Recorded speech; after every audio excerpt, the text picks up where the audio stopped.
Admiral R.K. Dhawan, Chairman, National Maritime Foundations, Your Excellencies, Ambassadors, High Commissioners, Admiral Arun Prakash, the former Chief of Naval Staff, Admiral Colombe and Admiral Pereira, former Sri Lankan Navy Chiefs, flag officers, general officers, air officers, esteemed veterans, luminaries from the academic and the industrial sectors, friends from foreign countries, representatives of the media, distinguished guests, ladies and gentlemen, a very good morning to all of you.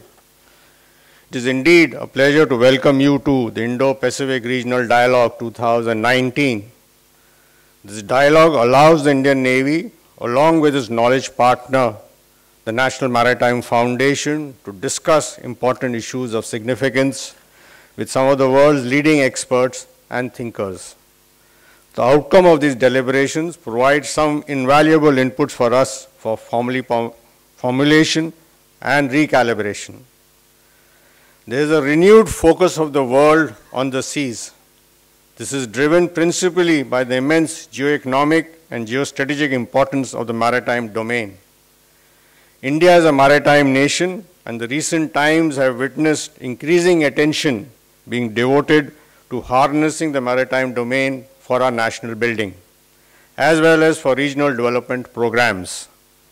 The Indo-Pacific Regional Dialogue accordingly seeks to identify and contextualize the numerous challenges and opportunities which lie in these waters and evolve solutions for inclusive benefit for all stakeholders.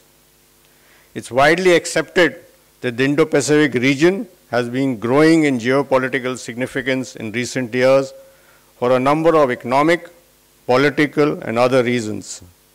For India, this region has always been important. The ancient Indian civilization shared links with nations across the region, from Korea in the east to Egypt in the west and beyond. Vibrant trade and cultural relations with people across this expanse made the Indian subcontinent immensely prosperous. Today, countries in the region have some of the largest and the fastest growing economies in the world, as well as significant energy reserves, untapped natural resources, a very young population. Commercial and cultural relations among nations in the region have increased significantly in recent years. This has allowed for a firm foundation to be established for sustained growth across the region. Consequently, it is widely recognized that the Indo-Pacific region is likely to drive global growth in the coming decades. The seaways of the Indo-Pacific host a major share of all international trade that include hydrocarbon, bulk and container traffic. It is pertinent that a major share of goods shipped through the region are destined for ports outside it. The unique maritime geography of the region necessitates concentration of maritime traffic through choke points. Responsible maritime powers have collectively worked over the last few decades to keep these routes open and choke points secure for the common benefit of all. A realignment of national priorities in some countries, dilution of long-standing international arrangements, and changes in the global geoeconomic balance has resulted in perceived change in the global order. The Indo-Pacific region particularly has seen the most active and assertive manifestation of strategic maneuvering, which defines such transition. Reversionist powers in particular have embarked on major geopolitical missions to gain influence in the region. In the politico-military context, this is translated into concerted effort to establish capabilities which enable dominance of regional shipping lanes and choke points.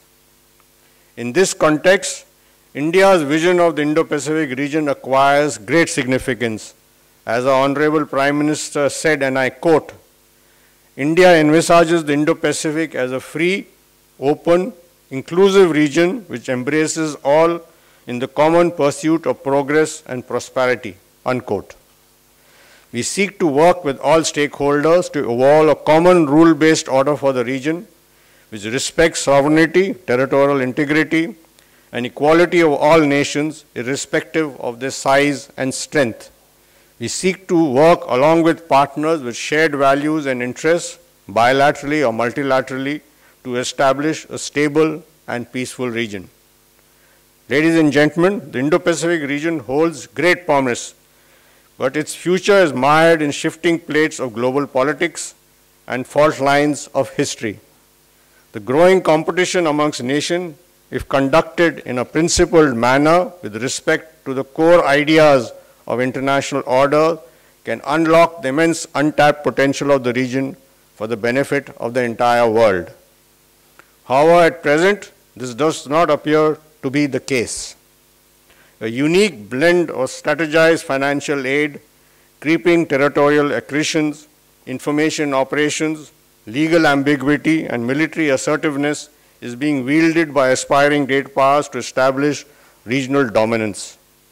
This is putting the regional historical delicate stability under renewed pressure. Let me highlight a few key aspects which bear consideration. Most of the countries in the region are developing countries.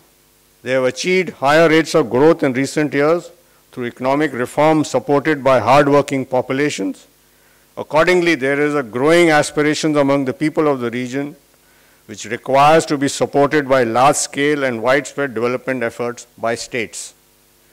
However, the capability to do so may not always be available within these countries, and consequently, foreign assistance is often required.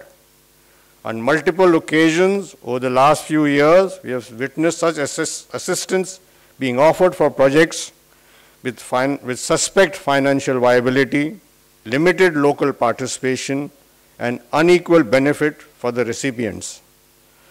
Some projects have also arguably been undertaken solely to support political and strategic designs with almost no benefits to the locals.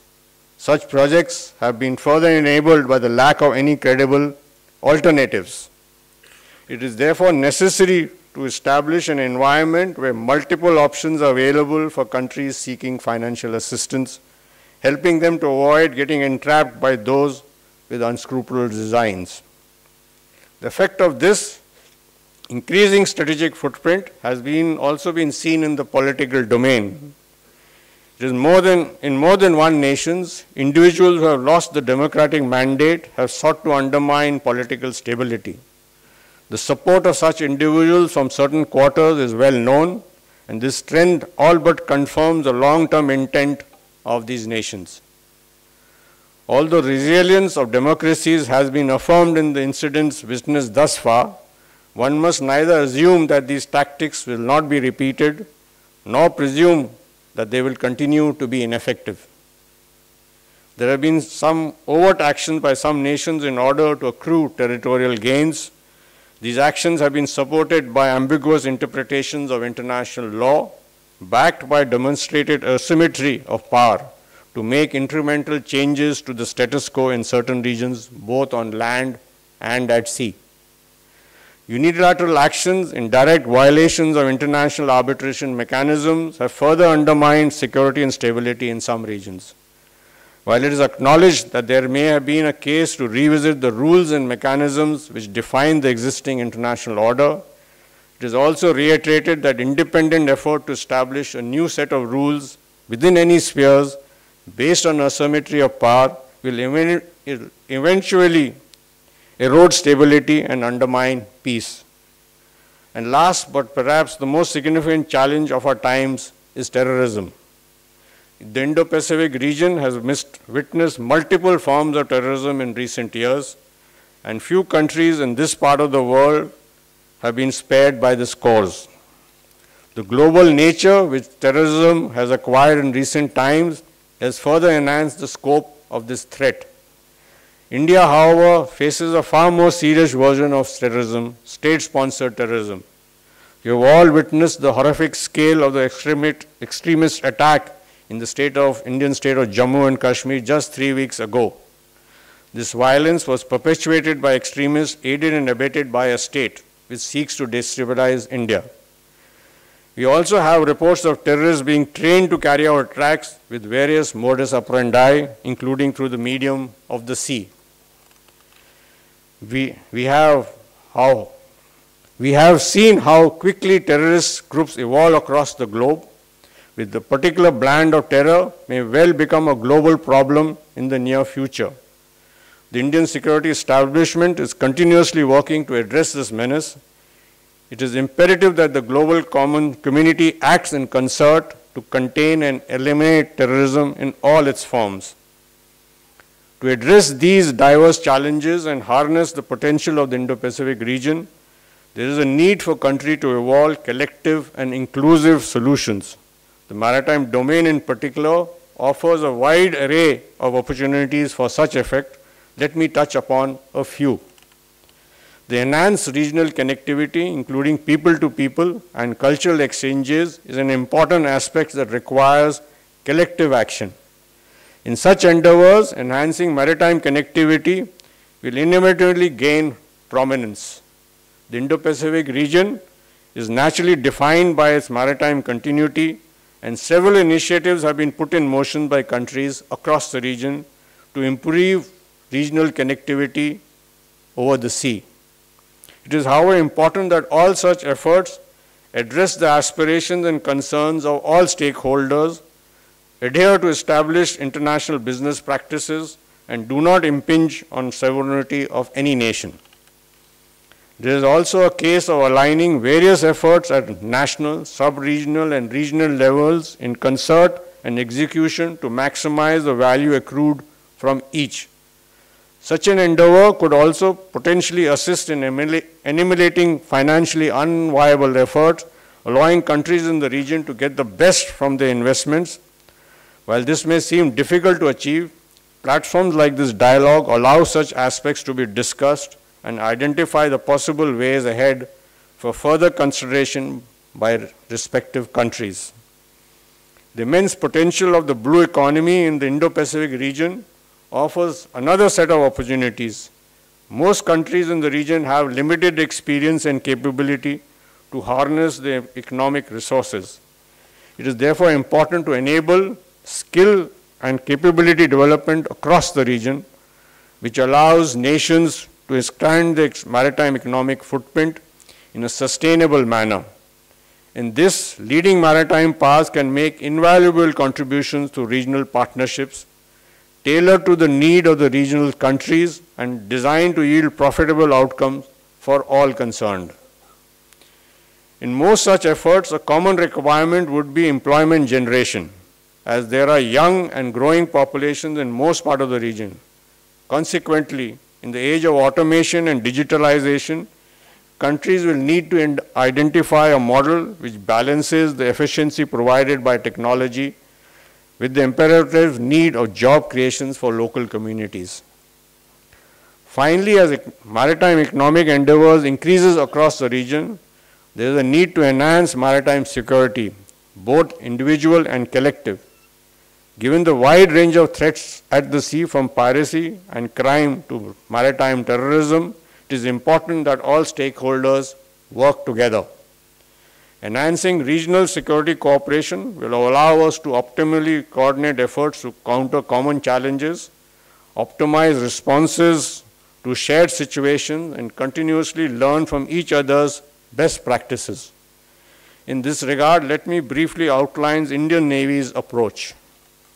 As a principal manifestation of India's maritime power, the Indian Navy has adopted a cooperative security strategy aligned with the national vision of Sagar, or security and growth for the region.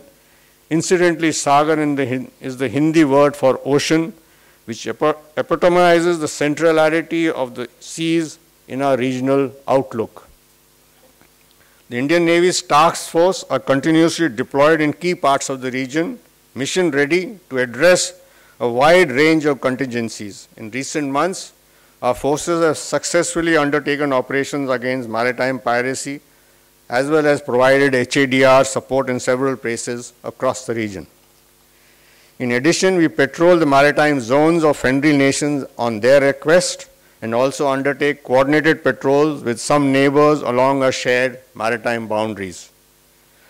We have also recently operationalized the Information Fusion Center for the Indian Ocean region, The endeavor would provide a high degree of shared maritime situational awareness to all regional partners.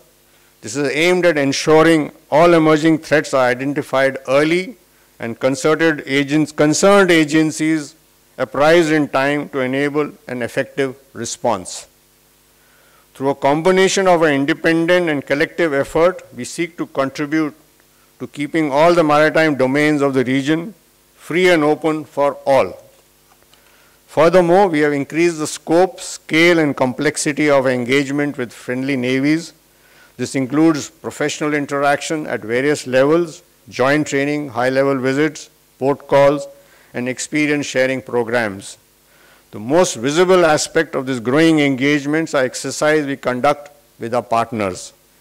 In recent years, we have participated in a number of complex exercises with leading maritime powers, which have included high-end war fighting aspects such as the coordinated anti-submarine operations and fleet air defense, as well as coordinated SAR and HADR operations. These exercises allow us to build trust and mutual confidence with our maritime partners, as well as develop a high level of interoperability. These are the key enablers for an effective response in sync with our partners in the event that any future disruption affect the peace and stability of the region. Let me broadly outline the way we intend to move forward in pursuit of our objective of regional maritime security. Firstly, we will continue to enhance the transparency and situational awareness of the region's maritime areas for all stakeholders. Secondly, we will partner with our maritime neighbors to establish capabilities and capacities required to secure the maritime zones.